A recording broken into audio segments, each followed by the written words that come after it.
عاشقم، اهل همین کوچه بنبست کناری که تو از پنجره اش پای به قلب من دیوانه نهادی. تو کجا؟ کوچه کجا؟ پنجره باز کجا؟ من کجا؟ عشق کجا؟ طاقت آغاز کجا؟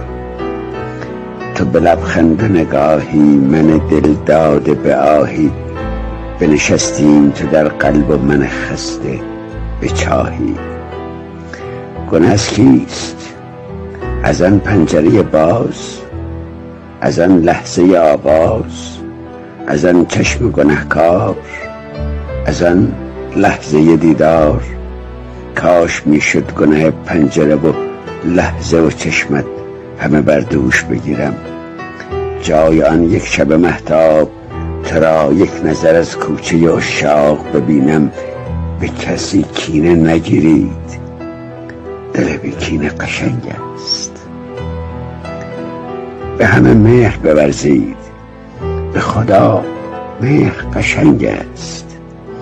دست هر رهگذری را بفشارید به گرمی، بوسه هم حس قشنگی است.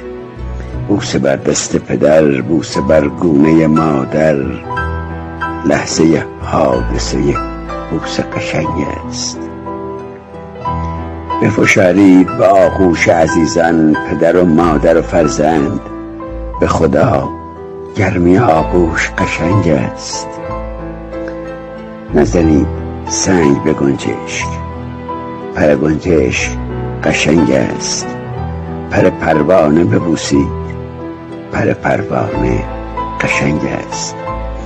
نسترن را بشناسید، یاس را لمس کنید، به خدا لال قشنگ است. همه جا مست بخندید، همه جا عشق بورزید. سینه با عشق قشنگ است. بشناسید خدا را، هر کجا یاد خدا هست. سقف آن خانه قشنگ است. فریدون مشیری.